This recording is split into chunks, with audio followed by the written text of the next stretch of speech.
the Russian journalists that are covering the Putin-Trump summit in Alaska, turns out they're not being given good quarters to stay in. And Russian journalists who arrived in Alaska were not placed in a hotel, but in the lobby of the Alaska Airlines Center arena. Instead of beds, there were 2 small cots in each room. You want to see it? It's revenge for the Olympics. Come on, who do they think they are? Extras on a big budget movie? Come on, where are the cheese? Yeah. Where are the cheese cubes and toothpicks? Come on, those are just for principal cast. Sorry. Here we go. Here, want to see it? Here it is. It's like here. It's just our little haven. This is what it looks like. This is where all the Russian journalists have to stay. Now I will reach my cozy room, and all of you will envy me. You will definitely envy.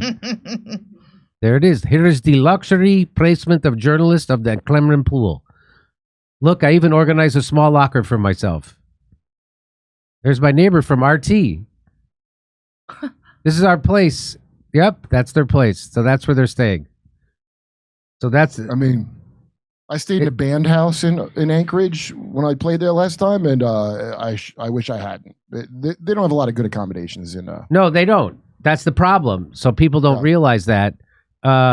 After having cutlet on the, I'm going to get to you about why this is actually happening. I'm going to tell you the real reason while they're sticking them in where they're sticking them. After having a cutlet on the plane, Russian journalists settled in the sports arena, Alaska Airlines Center.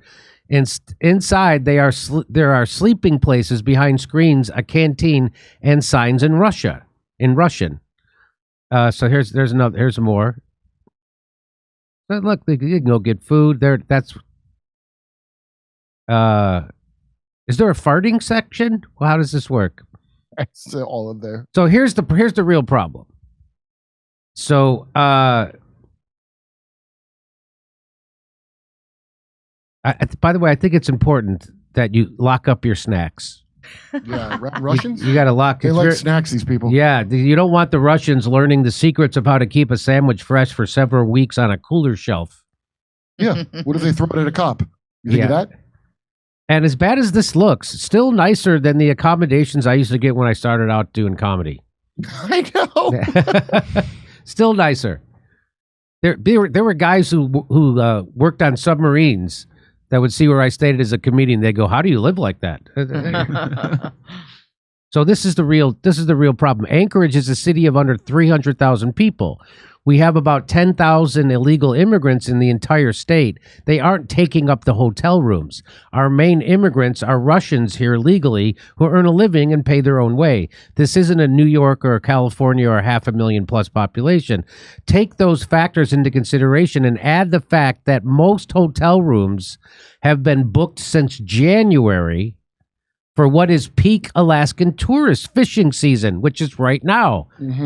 I'm pretty sure it's July and August. A mainstay for the Anchorage economy. The Russian diplomats were put up in dorm rooms on a college campus. That's how tight hospitality lodging is right now. They had to put the diplomats up in a college dorm room. If the Russian media were expecting 5-star accommodation by Moscow standards, they certainly didn't do their homework. LOL, welcome to Alaska, the last frontier. Yeah. So here, that's accurate. John Lund says, I've lived in Anchorage my whole life and nobody gets a hotel room in August. You got to wait until September when the fishing is over. So that's what's really going on. I thought it was Trump was sticking it to them, but no, it just turns out it's fishing season in Anchorage. Maybe that's why Trump wanted to have it in Anchorage. There'll be no hotels. We could really screw them.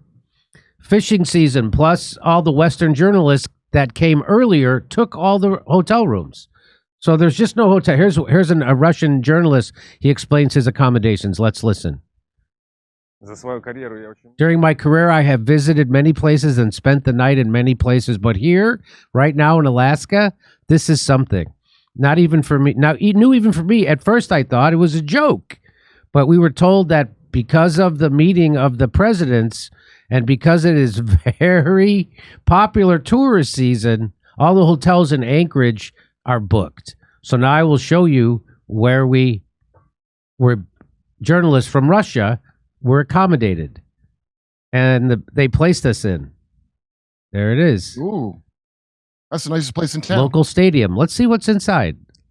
That's what it looks like. Such an impromptu camp. Yeah, that's it.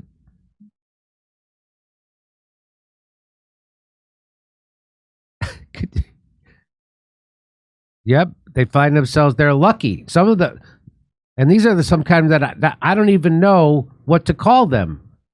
Russian journalists are accommodated here. This, for example, is my folding bed. Somebody has already found a power outlet and was ironing. So, and our pilots stopped there. Really? Well, let's test the bed. Let's go to test the bed so you can see how soft it is. It's a cot. Come on. I can't even call it a bed. No, it's a cot. It's not a real bed. I think it's clear that this is the best place to sleep after a 10-hour flight. Wow. But the biggest question is, what will the lights be turned off at night? And will that thing continue to make that sound? Oh, God. Whatever sound that is. Can you turn it up? Let's hear it. Oh, no. It's too late. Anyway. In Russia, the bed sleeps on you. So I thought that was funny. I thought I'd share that with you. Any comment, James, welcome on to that? Anchorage, dude. No. I mean, I don't understand why. It seems like they put that together really fast, but we can't solve the homeless problem here in California. There's just no way to do it. We have to spend $25 billion. Can't house a single person. Oh, I see what you're saying. Yeah, it's really weird. Oh, how would you solve the homeless problem here, James? Well, I've been told that there's apparently enough units of housing for everybody, more than enough for all the homeless people. But for some reason, what we hear from the homeless NGOs are like, we just have to build more housing. We hear from the real estate developers, we need more housing, but we got to put it in the Palisades where it just burned down. Yeah. That So seems you're odd. saying, James, that there's empty residences in California, but those empty residences, they're not abandoned. They're bought by foreign investors, Yes. like Chinese billionaires, Or BlackRock or Blackstone. Or Yeah. But the thing is, we could do a program where we like pay people's rent straight up if we want to just house people. But no, we got to go through this weird voucher system, and you got to go line. I've heard of people being in line for 6, 8, 10 years, which is insane. really, To try to get into some of these shelters, and it makes no sense. And then you just hear, you can go to the LA Comptroller website. They have the stats. It's like $900 billion, and then 1,000 people in housing. Just do the math. Jesus. Come see us on tour in Rutherford, New Jersey, New York, Edmonton, Calgary, Vancouver, Appleton, Wisconsin, Rosemont, Chicago, Louisville, Kentucky, and Fort Wayne, Indiana. Go to jimmydore.com for a link for tickets.